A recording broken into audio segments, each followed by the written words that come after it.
Radio city 91.1 पर दिल की बातें सोड़ रहे, सिटी से दिल जोड़ रहे, इसी बात बना रहे शानदार, सिटी का हीरो FM बोले तो रेडिओ सिटी 91.1 तुम्ही ऐकत आहात आणि बंड्या तुमच्याशी बोलतोय. सिटी का हिरो केदार जोशी सध्या माझ्यासोबत आहे. त्याचा हौसला वाढवायला मी आलोय. सिटी घरामध्ये आई असते ते म्हणजे प्रेमाचं प्रतीक असतं आणि वडील असतात ते आदरयुक्त भीतीचं, काही घरात आदरयुक्त दहशतीचं प्रतीक असतात आणि प्रचंड भीती वाटते आपल्याला वडिलांची. आणि वडिलांची भीती बाळगणाऱ्यांपैकी या पृथ्वी तलावरती अस्तित्वात असणाऱ्या बऱ्याच माणसांपैकी एक आहे सिटी गॅरो केदार जोशी. पण आज 25 वर्षाच्या या आयुष्यानंतर सिटी गॅरो केदार जोशी जागतिक प्रेम दिवसाच्या दिवशी आज तो वडिलांना आय लव्ह यू असं म्हणायला जाणार आहे. कशाला घाबरायचं? ओके, काय झालं तर मी काकांची मी बोलतो. केदारचे बाबा फोन लागलाय सिटी. मी आता टुक टुक असं आता रिंग वाजलेली आहे. हॅलो, जोशी काकू बोलताय का? हो हो. जोशी काकू, जोशी काका कुठे आहेत? कोण बोलतोय? मी रेडिओ सिटीतून आरजे बंड्या बोलतोय. एक मिनिट देते बेटा. हा, केदारच्या मम्मानं फोन उचललेला आहे. बंड्याचा फोन आहे. आणि केदारच्या मम्मानं आता केदारच्या बाबांना सांगितलं की बंड्याचा फोन आहे. तुमचा मुलगा सिटी गॅरो केदार जोशी आज एक डेअरिंग करायला चाललाय. कुठे करतोय डेअरिंग. तुम्ही काकांकडे फोन द्या. एक मिनिट. अहो तुम्हाला अर्जंट बोलायचंय त्याला. मागच्या 25 वर्षात त्यांना जे केलं नाही तो आता करणार आहे. बोला बंधू भाऊ. काका कशी आहे तब्येत तुमची? बेटा बरी आहे भाऊ. काका मला केदार नेहमी सांगतो तुम्हाला प्रचंड घाबरतो म्हणून. आज त्याला 25 वर्षानंतर एक हिम्मत करून तुम्हाला वाक्य बोलायचं आहे. तो नाही म्हणत होता. मी जबरदस्ती केली. आज जागतिक प्रेम दिवस आहे काका आणि हे सगळं पुणे ऐकताय. जागतिक प्रेम दिवस, आज व्हॅलेंटाईन डे आहे ना. तर अख्खं पुणे सध्या ऐकताय. आम्ही लाईव्ह होत. सिटी गॅरो केदार जोशी अर्थात तुमचा मुलगा तुम्हाला 3 शब्द म्हणणार आहे आता काका.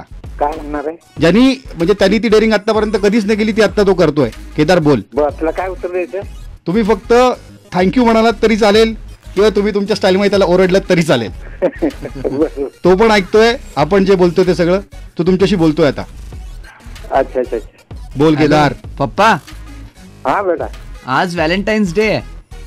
हा sir, I love you. Thank you बेटा. काका 25 वर्षाच्या आयुष्यामध्ये तो एकदाही तुम्हाला आय लव्ह यू नाही म्हणाला ना? नाही. आज तो पहिल्यांदा म्हटलाय. कसं वाटतंय तुम्हाला? थँक्यू बेटा. कसं असते की लहान मुलगा हा मातीचा गोळा असतो. खरी गोष्ट आहे काका. कुंभार ज्याप्रमाणे वरून थापटताना दिसतो तो, पण त्यामध्ये त्याचा उद्देश असतो की त्याला घड्याला आकार यावा. बरोबर बरोबर. आणि त्यासाठी आपण नुसतं थापटताना दिसतो पण त्याचा एक हात जो असतो तो आतमध्ये असतो. करेक्ट, खरी गोष्ट आहे. आणि त्याला शेत देण्याचं काम हे लहानपणी होऊ शकतं. बरोबर. त्यामुळे मुलगा जरी लहान असला हा आणि वडील जरी रागवले तर त्याने वाईट मानून घेऊ नये. अजिबात नाही. वडील म्हणजे काटेरी फणसासारखे असतात. हा, आतून खूप गोड असेल तर आतून फणसाचे घर असतात ते. आणि आज त्याच्या बाबांना त्यांनी पहिल्यांदा आय लव्ह यू म्हटलंय. फार मोठी गोष्ट त्यासाठी. आजचा दिवस फार मेमोरेबल आहे. म्हणजे मला आनंद वाटला. कामाचा भाग सोडून द्या काका, पण इथे बाप मुलाचं एक वेगळं नातं आज पुण्याला ऐकायला मिळतंय काका. येस, फायनली बाबांना बोललो मी आय लव्ह यू. आणि जे की खूप मोठं टास्क होतं. Bandu, thank you so much. तुझ्यामुळे ते खूप सोपं झालं. नाही, माझी टॅगलाईन आज खरी झाली आहे तुमच्यासाठी. काय पण पुणेकरांनो, जागतिक प्रेम दिवस साजरा करत असताना मैत्रिणीला, मित्राला तुम्ही कधी विसरणार नाही. पण आपल्या मित्रापर्यंत आणि मैत्रिणीपर्यंत पोहोचवणाऱ्या आई वडिलांना आधी आज आय लव्ह यू म्हणा. क्या बात आहे. त्यांच्या चेहऱ्यावरचा आनंद आणि त्यांच्या डोळ्यात जे आनंदाश्रू येतील ना, त्याचं मोल कुठेही नाही, कुठेही नाही. ऑसम. Thank you so much. ऐकत राहा रेडिओ सिटी 91.1 रगरग में पुणे सिटी.